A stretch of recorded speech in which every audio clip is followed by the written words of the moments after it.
evening, everybody. I'm Jim. This is. Renee, hello. Howdy, y'all. Happy I'm just trying to Tuesday. see Terror our. Tuesday, as it may be. Yes, yeah. I'm trying to see if our video is live on Facebook right now, just so that our lovely friends can see. Yeah, and there we go. We're currently on Facebook. So hello, Facebook. How are you doing? Um, we are going to be talking about some ghosts tonight. That's the whole point of the stream, right, Jim? Absolutely. So I had put out a little promo before the live stream started today, Jim, that we were going to be talking about the Whaley House in San Diego, California, Eastern State Penitentiary in Philadelphia, Pennsylvania, and the Jersey Devil from all of New Jersey, but typically just Southern. Um, and before we get into any of that, ooh, I don't like when my hair looks. Before we get into any of that, the last stream we did, we had a couple of people asking more about us. I know I got several texts after the stream was over about like, oh, just an idea for the next stream. You should tell us a little bit like about yourselves and how you got into like the paranormal. So, Jim, do you want to go first? Sure. I've been lucky enough to have lived in St. Augustine for 52 years. And about 8 years ago, I went to work for Ancient City Tours. And we were doing students or tours for fourth graders around during the daytime. In the evening, they needed something to do, so we started talking ghost stories.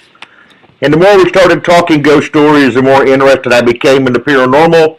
I've always been kind of a tech guy, so I've always kind of got into researching the different tools that are used and what works and what doesn't work and how it works, the theories behind it. Um, and now here we are. We're doing our own live stream. Yeah. Um, I well, I was a theater student, right? And I went to Flagler College and I graduated there in 2018. And I never really believed into ghosts, but I had a couple of spiritual run-ins at Flagler. And even before that, like growing up, there was a couple of things that I saw were kind of strange, and I never had an explanation for them. But I really got into the paranormal when I started working with a company called Ghosts and Gravestones. Something really creepy happened to me there, but I ended up finding the company that we're at now, a ghostly encounter, which was kind of like a vessel for me to tell my personal experiences and to get more involved in ghost activity and the paranormal and all that good stuff, right? Right? um, so And there's plenty going on at Flagler. there is plenty going on at Flagler. We're going to talk about that at the end of the stream today.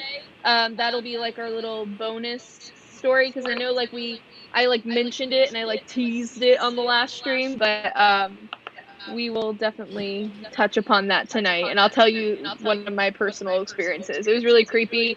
Kelsey Rustler, who is watching the feed right now, she was there for it, so she can confirm it in the comments. But let's go ahead and start off with the Whaley House in San Diego. So, Jim and I have been doing research for the last couple of days since the last live stream. We've been doing research on this. The Whaley House was requested by Anthony Saro. Uh-oh. Well, Jim left. I'll just keep talking. I don't know what happened. Um, anyway, hopefully he'll come back. Um, so yeah, this was the requested one, and we did a lot of research on this. So, Thomas Whaley of New York, he's this old guy that, hello, Jim. Are you back? I think Yeah, I'm still here. Thomas Whaley of New York. He moved to San Diego in 1849. He was a young entrepreneur. He was there because of the California gold rush. He saw this opportunity to make a lot of money, and he ends up purchasing a property like a bunch of land. A couple of years later, after he moves in, he has a couple of run-ins with tragedy while he's there in 1849. I know that he opened a small store and that his store was burned down to the ground. This is going to be important later, so kind of keep that in the back of your head. But he ends up purchasing this property, this piece of land that he thinks is beautiful. He thinks that because it's cheap, that he's going to build a beautiful property on it and he's going to live in the lap of luxury. Well, he knew that the land was cheap because it just so happened to be the same site of a public execution that took place in August of 1852. And this is where things really go bad for our friend, Mr. Thomas Whaley. You see, this execution was of a man named Yankee Jim Robinson. And Yankee Jim, as we call him for short, he was a thief. He was being executed for grand theft auto because he attempted to steal a boat. He didn't even actually steal the boat. He tried and was unsuccessful, so they caught him and they put him up for public execution. Thomas Whaley knows all of this. He's fully aware of all of this, and he goes and he is watching this public execution, and I guess while he's there, he's like, this is a nice place to build a house. Why not, right? So he orders custom bricks, and he has everything plotted out, and yeah, he's ready to live a wealthy life. He's going to be a successful businessman out of this home. He plans on opening another little shop, because as I had mentioned, his had burned down, so he's going to open another one. So soon after the Whaley house is built, the family moves in, they're comfortable. Thomas, his wife Anne, and his children, he had 6 children in total, but from the get-go it was only 3. They end up having 3 more later on. His wife, and the children, they all start hearing noises throughout the building, including what sounded like heavy boots from a very large man. In 1858, his young son, Thomas Jr., ends up dying. And this is the same year that his second shop is burnt to the ground. This is the second time. This is why I told you to keep this in mind. 2 times this man's building, his shop, is just burned. He has 0 luck. Thomas Sr. blames all of this on the curse of Yankee Jim. So it gets a little worse. Yeah, it ends up getting much worse. Like I said, they end up having 6 children in total. So after Thomas Jr.'s death, they end up having 3 more children. And these children, I believe, it was Violet, Corinne, who went by Lillian, but I'm going to call her Corinne because that's what I have written down in my notes. And for the sake of keeping it easy over here on my side, I'm going to call her Corinne, but she did go by Lillian. And George. 1880. What do you think they did in their spare time? What do you think they did in their spare time? Oh. Okay. 1885, Violet, the one daughter, she ends up having like a failed marriage. So obviously this is after she's like all grown and stuff like that. It's not too grown. We're talking like 17, 8 years old she is. She has a failed marriage. She was actually conned. Yeah, the guy married her for a big dowry, and when he didn't get it, 10 days later they're on her honeymoon. He just disappears, never to be seen or heard from again. Yep. As far as it goes, good riddance. She found out early. Yeah. They end up getting a divorce because of this big scam con, and she suffers from severe depression and ends up shooting herself in the parlor of the Whaley house. Where I'm sitting now. Where Jim is sitting now. This is the second Whaley child to die in the Whaley house, and things start to get really depressing from here on out.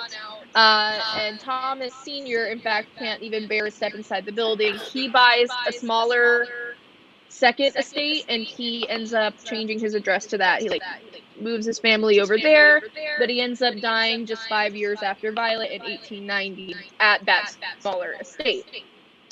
This is going to be important for the haunting, so keep that in mind too. Now, I guess the rest of the children were like, Dad, that's whack. Whatever you're saying doesn't make any sense. We don't believe that the building is haunted, so we're going to go ahead and stay in your more beautiful home while you go ahead and, cripple and die away in your little small estate. So the other children, that would mean if we lost 2, there's only 4 left, right? From what I read, more than half of the 6 children end up dying in the lovely home, including Corinne/Lillian, who was the last owner of the house, and she died in 1953. Now, while all these children, they didn't believe in the curse of Yankee Jim, they end up dying in the house. The building is today a museum that has many, many hauntings of the entire Whaley family. They're all there, including Mr. Thomas Whaley Sr., who tried so desperately to get away from the curse of Yankee Jim, but he was just sucked in.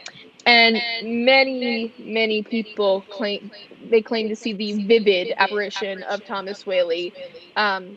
He is a lot of the time seen on these, like, the upper balcony, the upper landing part. He's described wearing long black pants, like house shoes, and a smoking jacket.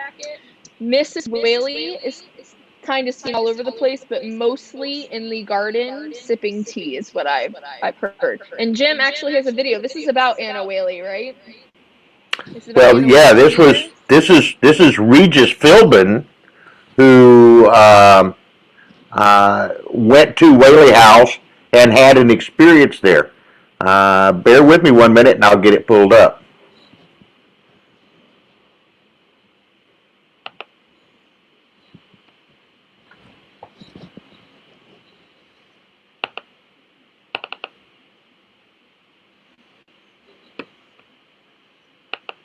So Regis, he saw something pretty freaky, and he was. Well, do you know what show this is, Jim? That he was on? They was featured on. This actually came originally from A&E, but another person on YouTube had recorded this. I think if it's A&E, then it's Celebrity Ghost Stories, and that would make sense. I think so.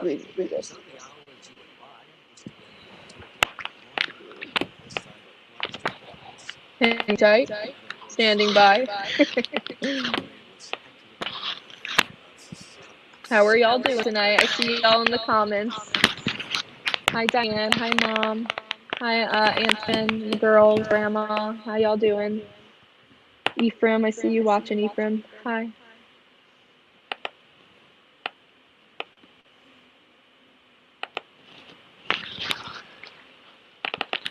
Eventually I'll get it, I promise. All right, here we go.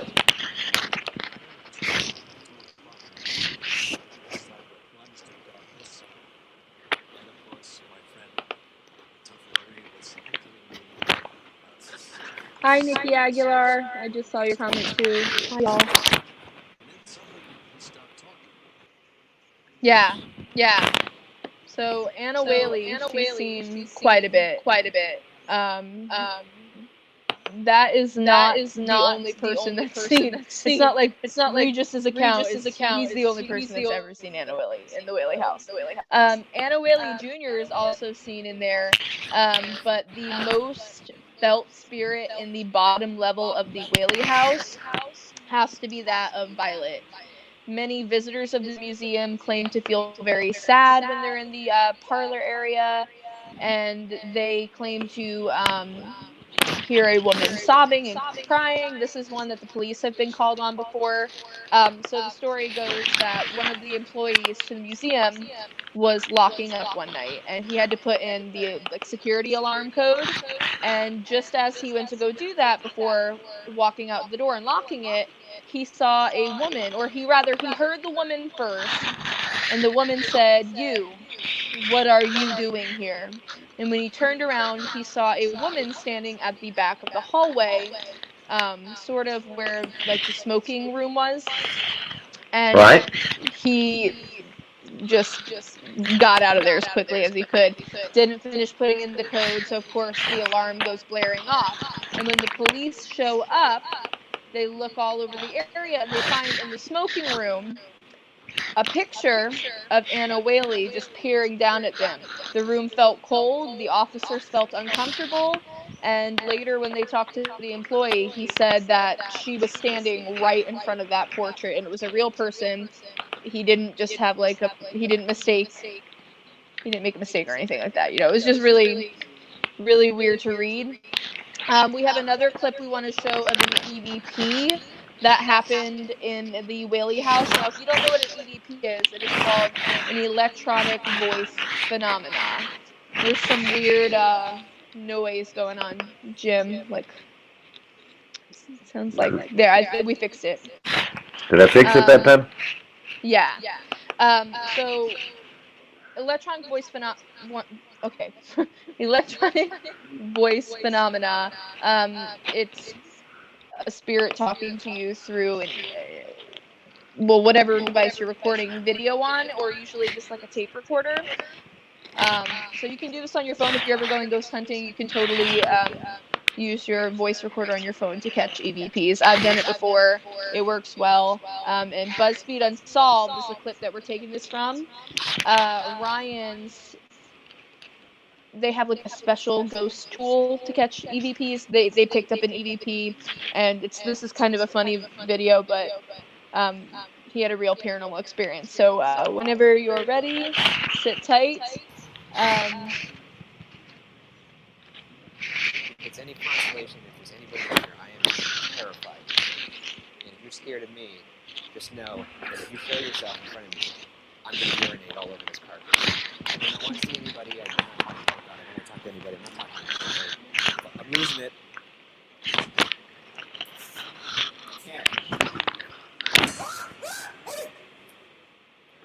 So now listen to the EVP. They're going to play back for you.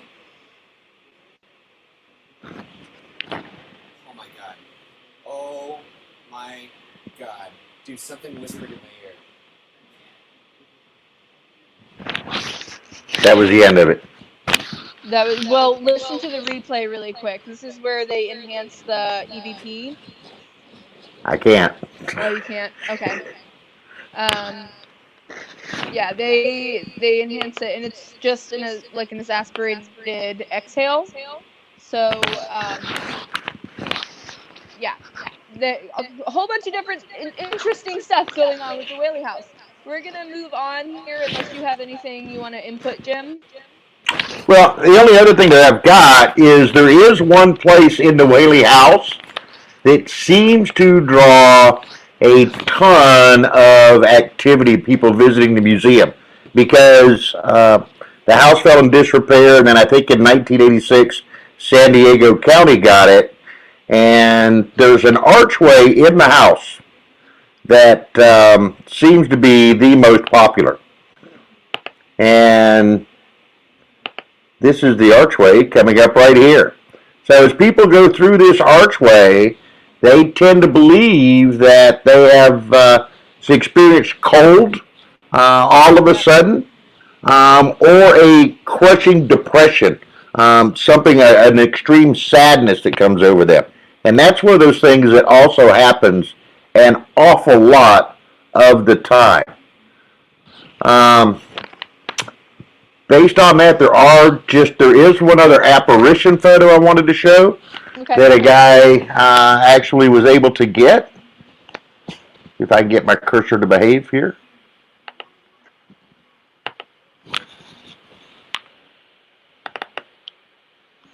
So a man named Terry West got this photo. Let me get it moved to the right screen.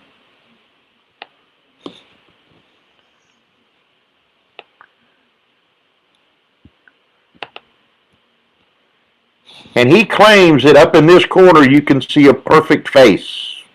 You can. I can see it. Of that outside window. Yeah. So, wow. That's he's crazy. That looks just like Thomas Whaley. It really, really does, doesn't it? It just so happens that I have a photograph of Thomas Whaley as well.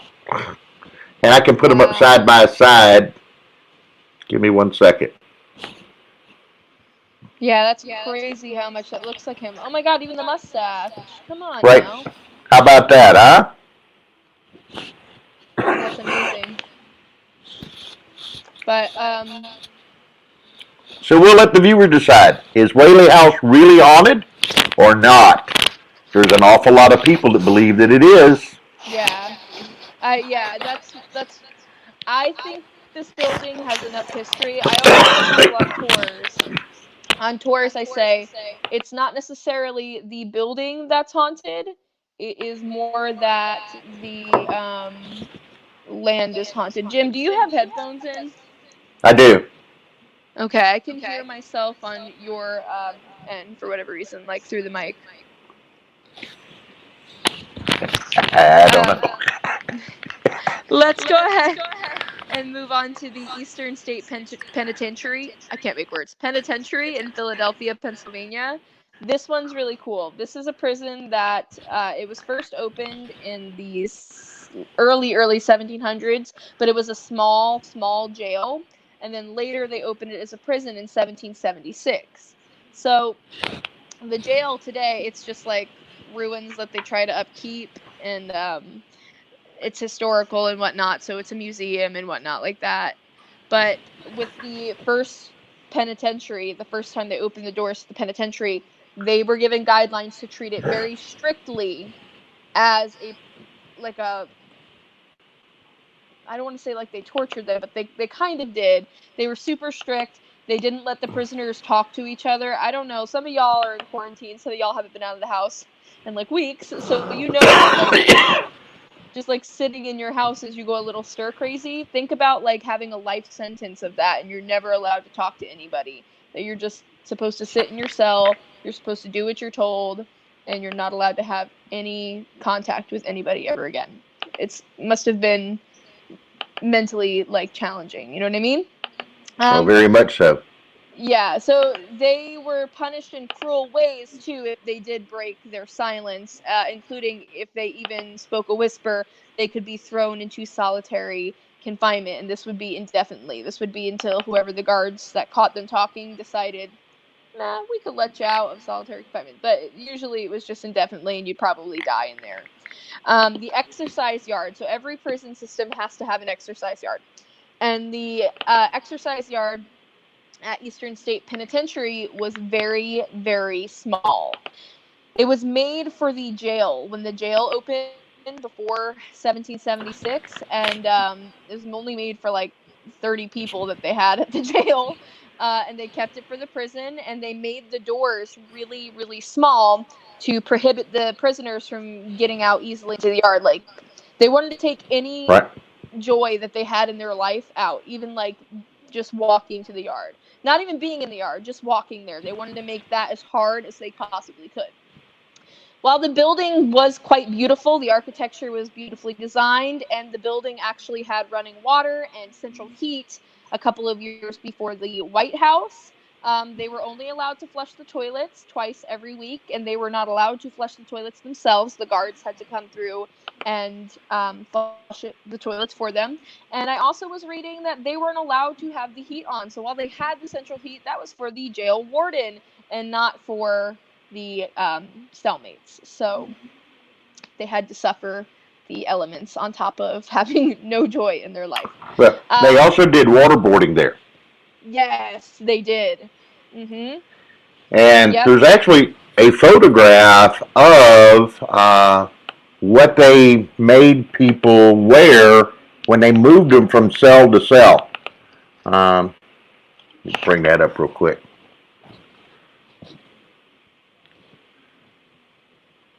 So when you moved from cell to cell so that you didn't know what it was like, you wore a mask like that. Mm-hmm. Now, that's just kind of creepy by itself, in my opinion. But this prison outside Philadelphia also dealt with the worst of the worst. You know who I'm talking about, right? No. No? No.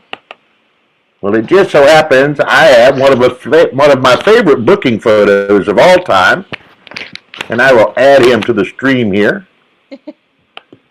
Everybody say hi to Smiling Al. That's right.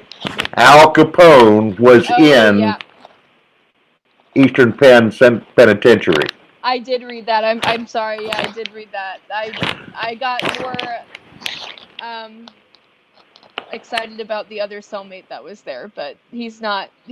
Anyway. So Al Capone, he was there from the years 1929 to 1930. He had a short sentence at Eastern State Penitentiary. Correct. From what I was reading, his spirit isn't active at Eastern State Penitentiary. No. Not that I've read, and I listened to a lot of EVPs yesterday. I watched a lot of amateur ghost hunters go to the Eastern State Penitentiary yesterday, and were all calling out in cell block 15. Cell block 15 was notorious. Ooh, I hear a lot of feedback. Cell block 15 was notorious for housing the worst of the worst criminals. This was criminals that did very very violent things. In bank robbers, like grand theft was put here as well. A man named Willie Sutton. Yeah, there's a lot of feedback right now. Sorry, y'all. Willie Sutton was a bank robber who was housed in cell block 15. So Willie Sutton's a very violent spirit. He's heard all the time. A lot of the EVPs that I did hear yesterday were from Willie Sutton saying horrible things to any of the investigators that were talking to them. I know that in the one clip that I was watching yesterday, they said, "Hey, are you mad because you lost a poker game to your old friend Al Capone?" And it was just like swearing at him and saying some very unclean things to the investigator, which can all be picked up through a spirit box. For those of you that don't know what a spirit box is, it looks like a little radio.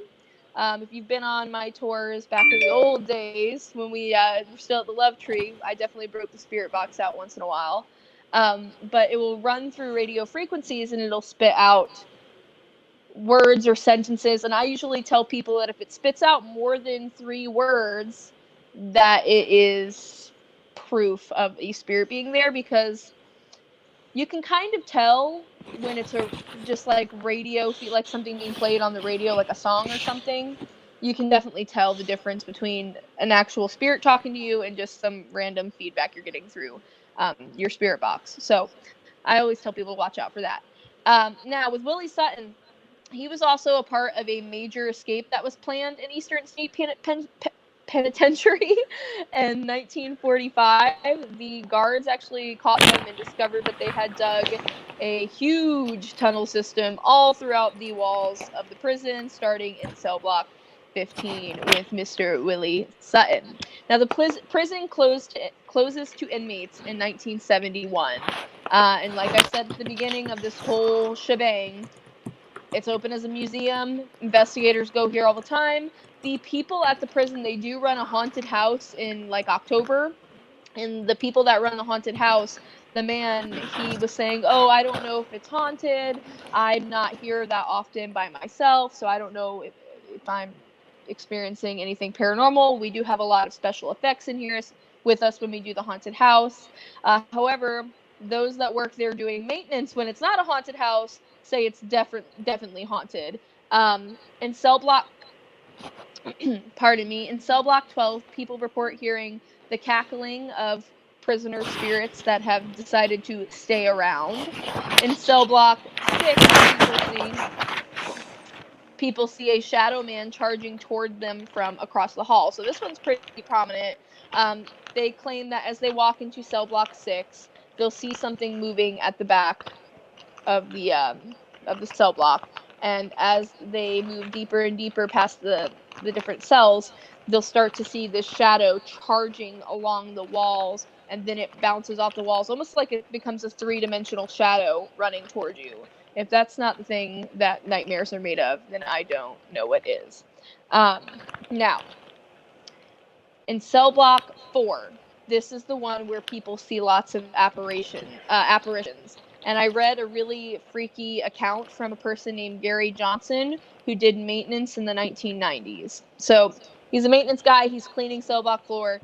And as soon as he turns the key to open the cell block, a gust of wind knocks him backwards onto his bottom. And he claimed to hear just a bunch of hooting and hollering and mocking. He said it sounded like 100 men were in there laughing at him.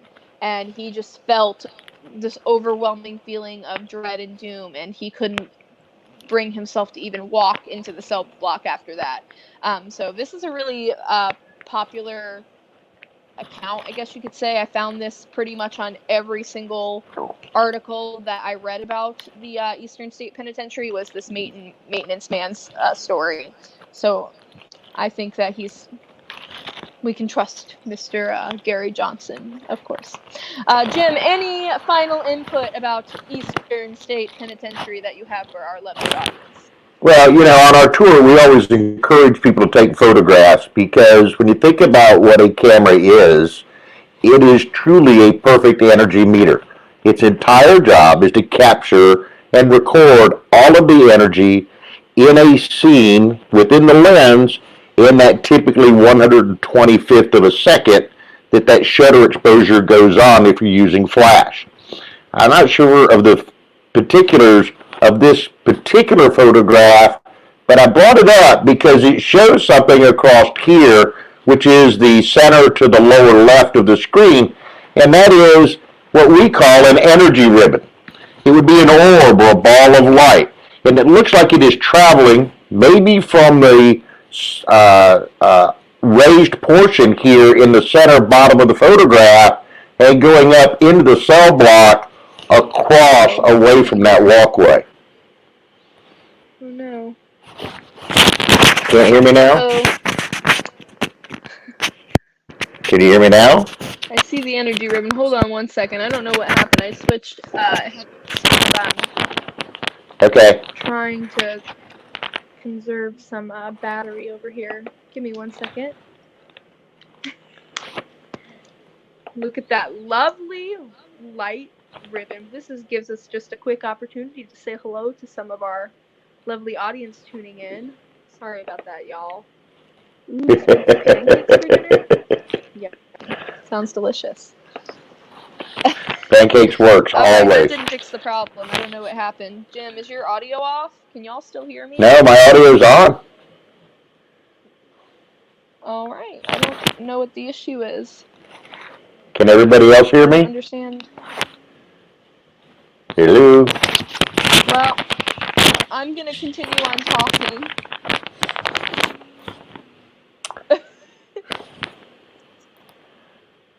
Yep, I don't know what happened. So, all right, so... Okay, now I can hear. All right, I'm back. Can you hear me now? Yes. So let's go ahead and move down to the Jersey Devils. Sorry about that. No problem.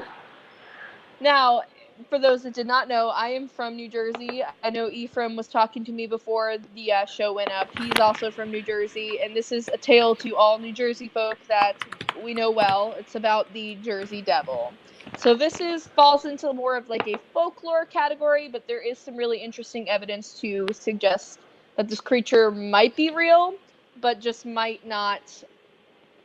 The story that I'm about to tell might not all be historically accurate. Just know that it has been passed down from generation to generation, but again, evidence to suggest some of it is real. Now, the story, it's been told for over 300 years. It starts in 1735 when Mother Leeds was pregnant with her 13th child. Mother Leeds had a really rough marriage. She was married to this no-good drunk. He wasn't providing for the family anymore. She was constantly trying to find little ways, little side jobs, which if we know anything about women working in the 1700s, side jobs are usually pretty sinful for women unless you are making like perfume or something. So we'll just say that lovely Mother Leeds was making some perfume. And she got fed up with him not providing for the 12 children that they had. I mean, some of y'all have children. Think about having 12 of them and having a husband or a wife that doesn't want to help you with all 12 of them, right? So Mother Leeds one day, she gets so angry at her no-good drunkard husband, she throws her hands in the air and she says, "Let this one be the devil," and she points at her stomach. It's just kind of like just griping and really not thinking anything of it.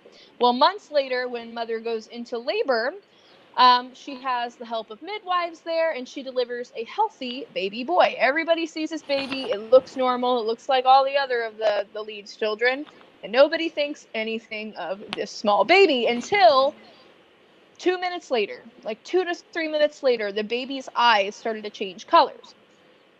And they started to turn a deep red color. And so they focused on that for a minute. And then out of the top of the baby's bald little head, little horns started to sprout, and then leathery bat wings and razor sharp talons. And the creature snarled and hissed like a banshee, and it attacked Mother Lead. So the creature massacres Mother Lead, just completely tears her to pieces, and begins to attack the midwives and kill several of them. Only a couple are able to escape. It then seeks out the rest of the Lead's family, who had run all throughout the house trying to find a hiding place from this horrifying creature. It kills Father Lead. It finds Father Lead. It kills Father Lead. That's the drunkard. And it kills several of the Lead children. It disappears then into the Pine Barrens of what we call southern New Jersey. So Pine Barrens is just the forest. It goes into the forest. Maybe hides in a cave. And again, this story has been passed on from generation to generation. However, there have been sightings of it since the story happened. So from the 1700s, when this happened, people have claimed to see this giant thing flying through the air. It's kind of like, this is maybe one we'll tell on our next live stream. If you guys want to hear about it, you can drop a little comment below. Maybe you know all about it, but like Mothman. This is very similar to Mothman, but it's happening in New Jersey. So in 1909, by the Delaware Valley and the Delaware Water Gap area, people claimed to see giant talons in the snow by the water banks. This was also reported in Camden, New Jersey, so that's a little ways from the Delaware Water Gap. Bloodhounds in Camden were sent to track the trail of these little footprints in the snow, and because they could not figure out what it was, and the bloodhounds were just absolutely petrified, they ended up canceling school for multiple days. Now, eyewitnesses later in Camden and Bristol also claimed to see what was called a giant flying kangaroo. I kid you not, that is a quote, giant flying kangaroo. That's what they claimed they saw fly over their cars. They had little wagons back then as they drove down the road. Now, there was another account that was seen in Burlington and West Collingswood in the same day that they claimed that they also seen this giant flying kangaroo. I laugh every time I say that. One person in West Collingswood said that it perched itself on top of their house.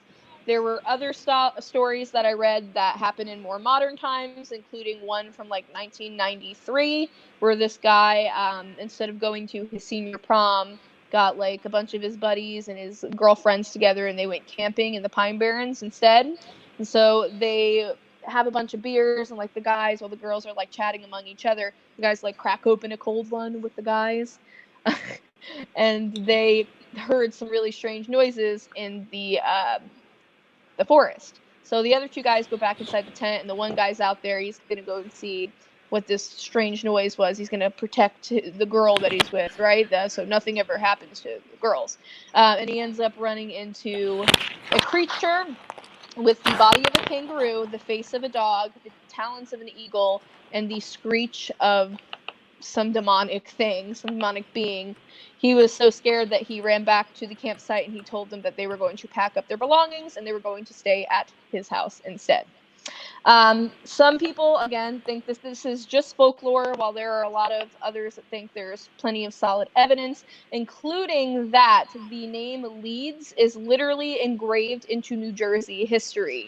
There are still people in New Jersey with the last name Leeds, and when you look at diaries and I don't want to say census, because the census I don't think was around in the 1700s, but they do have rolls of the Leeds family. The Leeds family name is all over the place in diaries and whatnot and accounts.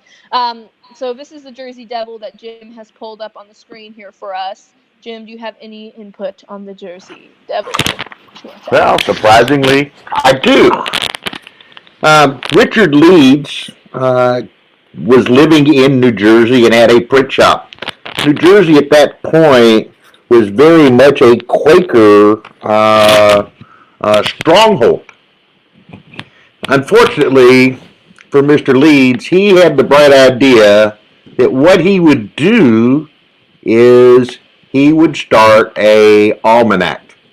And many of the people there didn't take too kindly to it at all. And they didn't take too kindly to it because they thought that almanacs were the work of the devil at that time. I'll bring you up a photo of the cover of Richard Leeds' grandson, the first almanac that was published, all the way back in 1780 something, 1729. And what I'll bring attention to is the upper area across here, the arms of the family of the Leeds. And look at what they've got. A dragon on the bottom and two other winged monsters right here. And they think that it was this family crest and the Quakers' dislike of the Leeds that started the stories of the Jersey Devil. Yeah. For those that don't think that this is something that someone has really seen.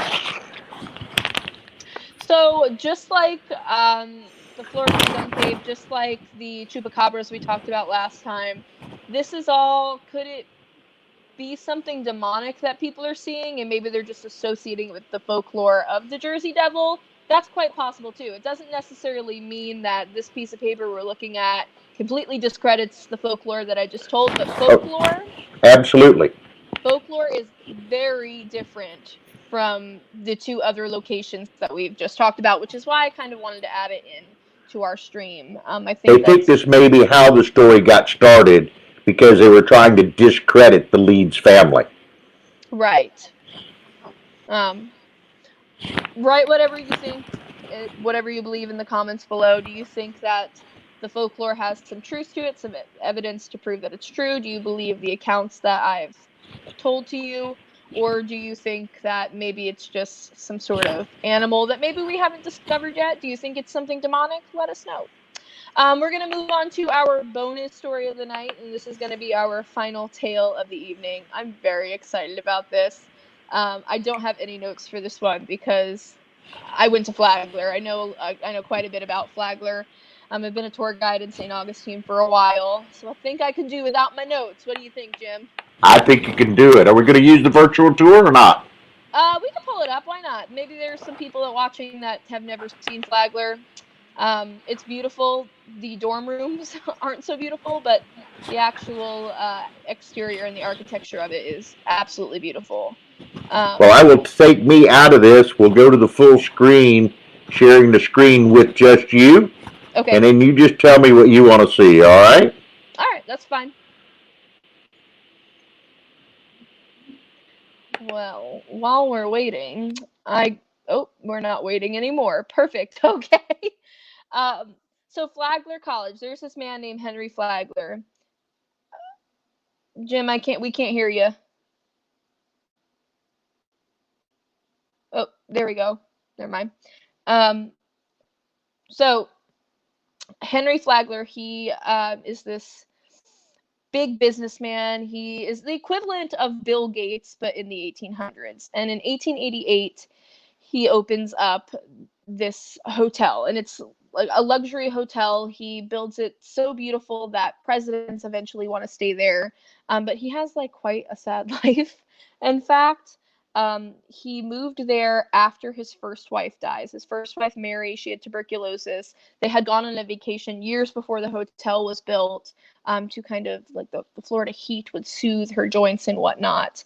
But she ended up passing away of tuberculosis and arthritis. She suffered from arthritis as well, but she didn't pass away from arthritis. Jim, we're at the front of the building right now. That's what we're looking at. Yeah, all right. So I'm going to try to watch on the other screen over here. It's I feel so alone on here. I'm getting a little nervous. But yeah, anyway, he ends up building this lovely hotel. He marries this lady named Ida Alice Shad, who is cuckoo for Cocoa Puffs. She's absolutely crazy. She smokes a lot of opium, which was recreational at the time. So, I mean, I can't really judge her for smoking tons of opium. But this is Lewis House. Correct. This is boys. Molly, the art building. Yeah. Okay. Now, Just kind of tell me where you want to go, and we'll go there. let's go into the lobby so that they All can right. see the lobby area.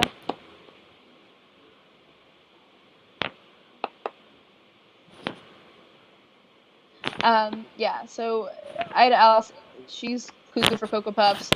Henry Flagler finds that out, unfortunately, once they're already married. And he ends up locking her in the 3rd story of the hotel, just in a room. She wasn't allowed to come out of it. And she starts using a Ouija board. She starts getting into witchcraft while she's alone in there. And the spirits start telling her that she needs to kill her husband, Henry. Well, she somehow escapes her little room one night with the help of the spirits, presumably, and she gets a pair of sewing shears and she holds them to Henry's throat. And she's just about to stab him in the neck, Henry grabs her hand rather, and stops her and throws her. He throws her into a cuckoo nest. That's not right. I'm sorry, I'm also getting distracted by the virtual tour. It's Keenan Hall. He throws her into a psych ward. He wants nothing to do with her. He goes to city council and he petitions that insanity should be grounds for divorce. He ends up getting a law passed with the city council that it is grounds for the divorce, and well, he's seeing his little side piece he has on the side, which was a friend of his first wife. And he's cheating on Ida Alice the whole time until, they get divorced. And then she ends up dying in the psych ward, and her soul gets stuck in the Ponce de Leon Hotel, which was later turned into Flagler College. Now, I had mentioned prior to this story that I had a experience with Ida Alice's spirit at Flagler College. So once we get to the lobby, this is the inside. Beautiful. My friend and I, we had to live on campus for the first year, and she lived in what was originally like these servants' quarters, and I lived on the 2nd floor. So we would go to D Hall, and she had a friend in there that, not that she wasn't sociable, she just was super busy and didn't have a lot of time to talk to us. But one night she was sitting in the room and we asked her if she wanted to go grab something from the student center or D Hall or something like that with us. Well, she says no because she has to go to her job. She's going to be at her job for at least 4 hours. She can't really bother with us, and she leaves. So we leave Kelsey's room, we lock up, we go and get a snack. We're only gone for like 30 minutes, and then when we come back, we open her door and we hear that the shower's on. So we kind of thought that was strange, really didn't think anything of it. We sit on her bed, we're watching like a movie, just hanging out really, and we hear the curtain open, still hear the water on, and the lights are off. So Kelsey thought that was kind of weird. She goes in there, she turns the light on, she turns the water off, she shuts the shower curtain. She goes and sits back down. She's like, it's weird. So-and-so, my roommate, must have left it on. Maybe she took a quick shower and got distracted or something, and she accidentally left it on before she went to work. We were just making excuses because we were scared little teenage kids away from our parents at our first year at Flagler. Well, not even 5 minutes later, as soon as she comes back down to the bed again, and we're talking about how it's kind of weird, the shower turns on again, lights in the bathroom turn on, and we got out of there as quickly as we can. This is not the only time Ida Alice has had a run-in with me. When I was in my sophomore year of college, I was sitting in my room. This is the time that I had to have a room on the 3rd floor, on the east wing. I don't think it's where she was held in captivity by Henry Flagler. I really don't know which room that was, but it was on the same floor. And I'm sitting there, and I had this it's like a long mirror that I had nailed into the wall, and I hear it rattling. So I figured maybe it was construction going on. They still had like the scaffolding on. They were doing some like renovations. Didn't really think anything of it. Had put my headphones in, typing on my computer, and all of a sudden, just smash! It comes flying forward, and it lands within like 3 feet of me on the ground, face down. The glass is shattered.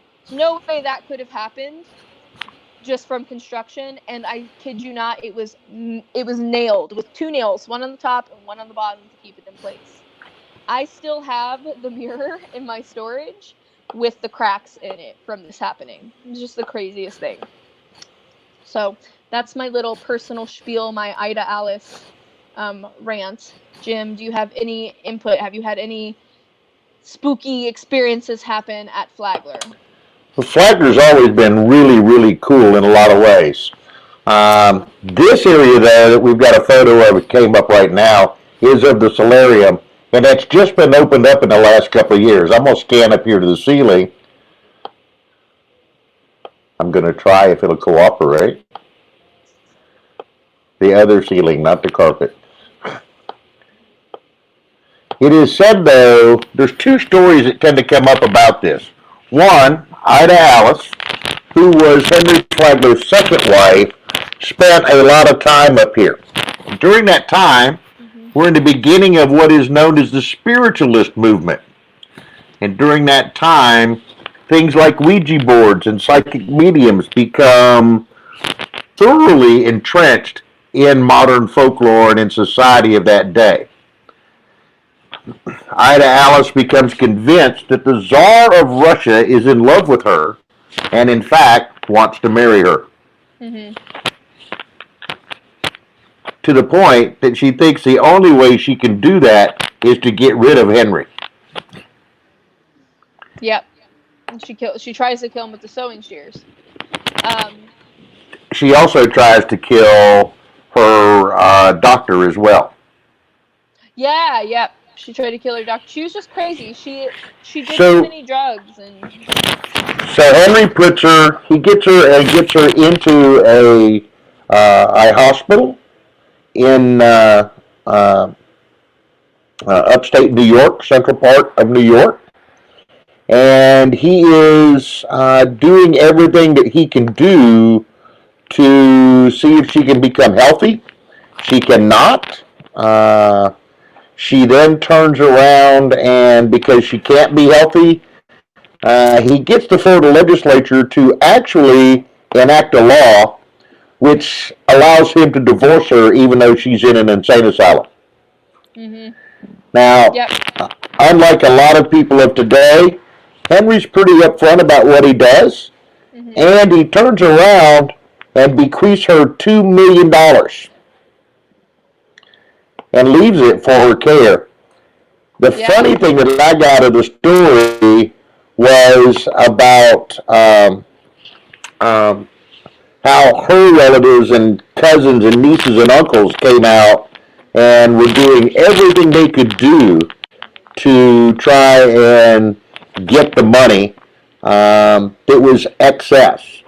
Even though it was paying all of the bills, it was gaining enough interest that it actually was appreciating, and over like 20 years it was worth almost $11 million and had already paid for all of her care. And the nieces and nephews came out of the woodwork everywhere. Yeah, so that's our little spiel on Flagler College. If you guys have any other locations you want us to report back on Friday, please put comments below this video.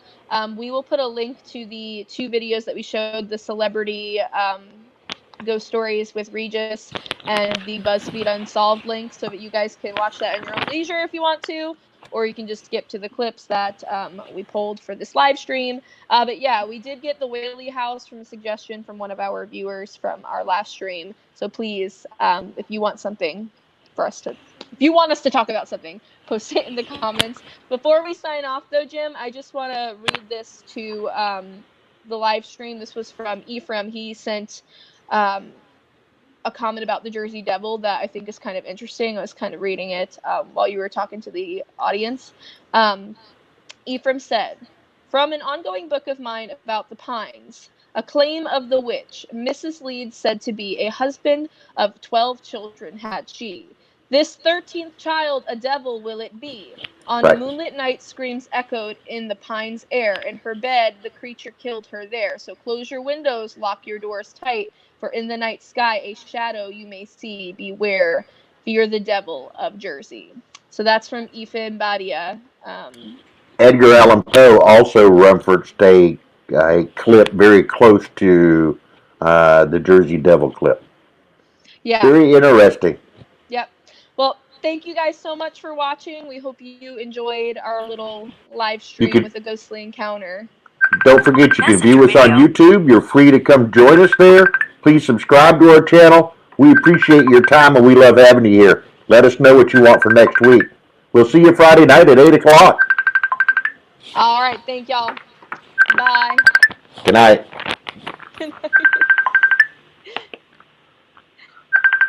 It's so long.